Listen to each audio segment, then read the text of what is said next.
All right, so let's hop into your thoughts on the first competition. So we went down to Ontario Convention Center, nice home opener. It was basically us, Cali, a couple other, maybe like 2 other D2 gyms and a couple live streams. So what were your thoughts on the first competition?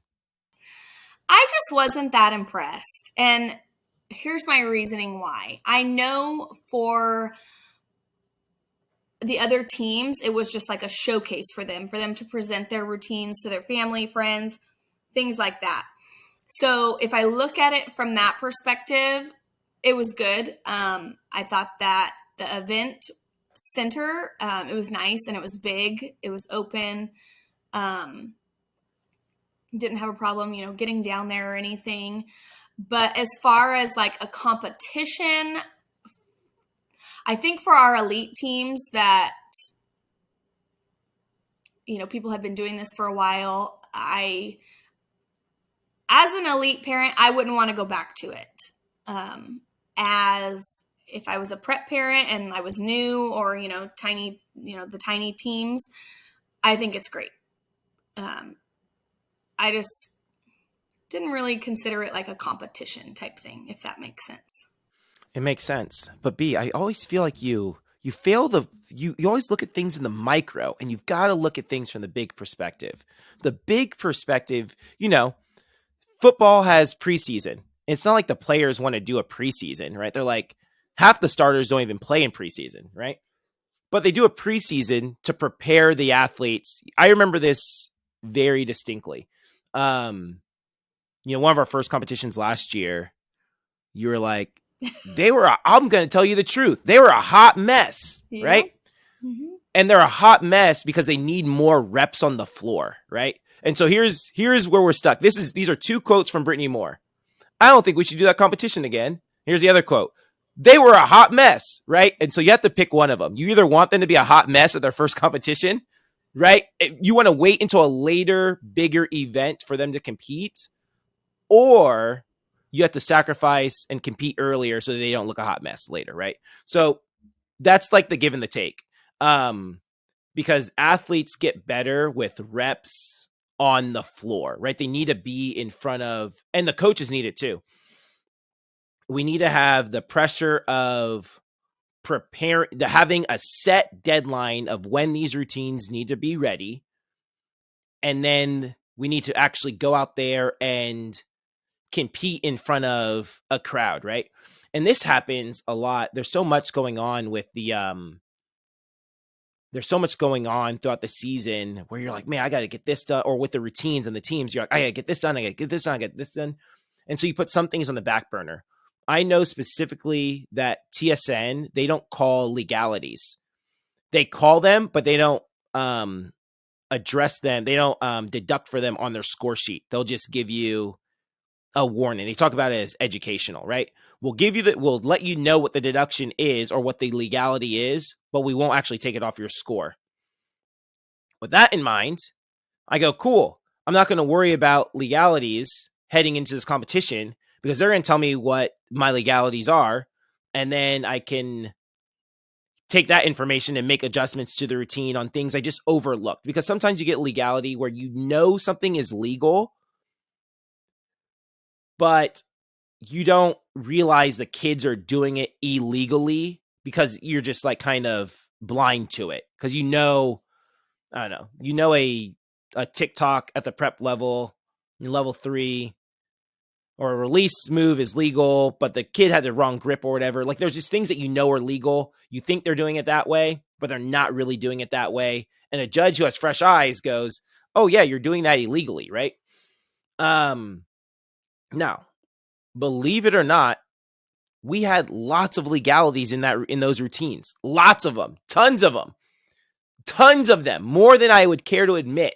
Tons of them in those routines. And I was like, oh yeah, that's illegal. Yeah, there we go. They called us on that. They call us on that. They call us on that. Like we were getting them all day long, right?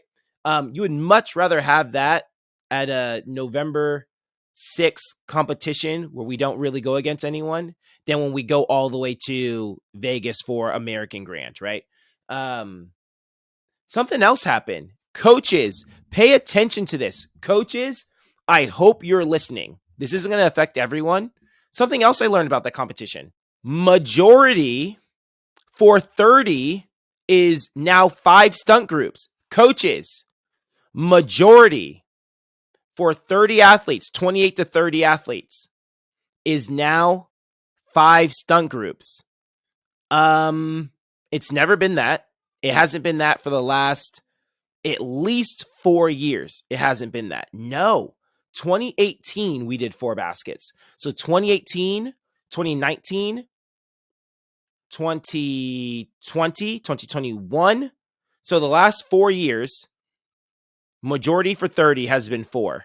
Apparently this year it's been changed to 5. You know how I found that out? When we didn't get all of our basket points this year on one of the teams. And I went, that's not right. We should have gotten all of our basket points. And I went, and the comment said, you need 5 for majority. And I went, no, you don't. You need 4 for majority. And I went, looked at the score sheet. Oh, they changed that. That's a brand new thing. So coaches, and I know not every coach knows that because I watched some videos of other teams that went this weekend, and they have 4 baskets as well on a team of 30. So this is just a public PSA for all of you guys. And I text our local scoring specialist, and he's like, yeah, it's 5. He's like, it's always been 5. I was like, no, it hasn't. I know that for a fact because I coach large teams every year. Anyway, but apparently it changed this year. So, but I found that out. That would have been really devastating to find out at our first like major competition, right? But I found it out at a competition where we weren't going against anyone. So, we need these. As much as I know it's not that fun to go down and kind of like these small competitions, they are needed for the season. Again, every other sport has a preseason. Everyone has this preseason so they can get kinks out and they can do these things and get feedback from judges so we can see how the kids react in front of a crowd and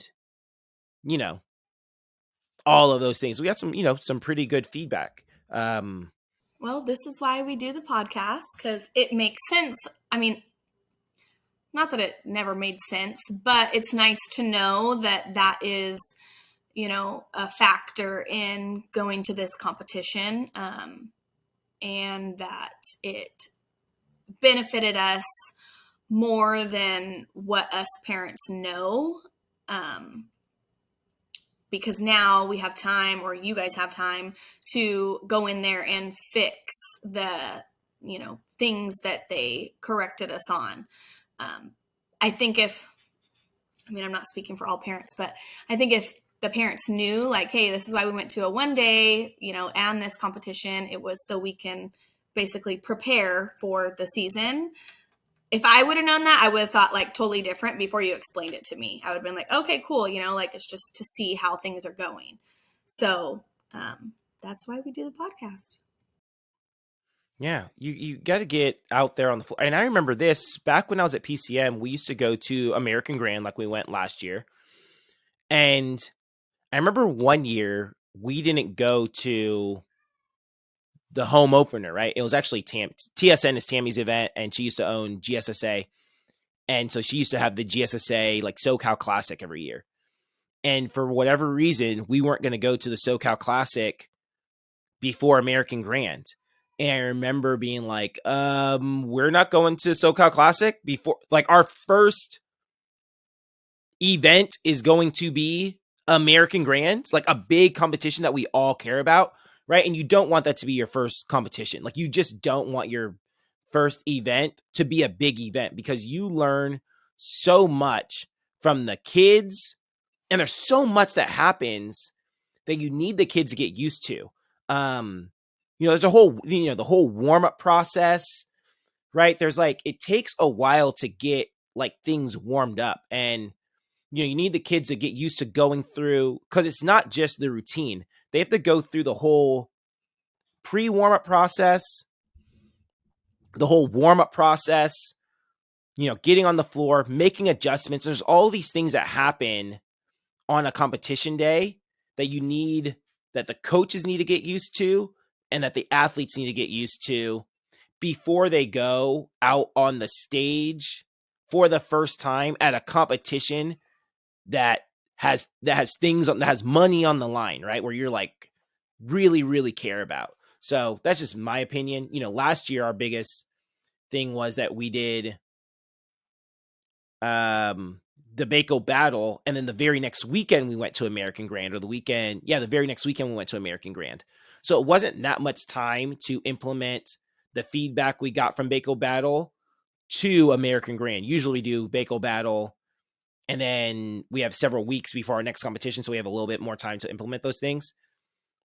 But we didn't. It was so back to back that was like, man, we went to this competition, now we go to this competition, and we're going, right?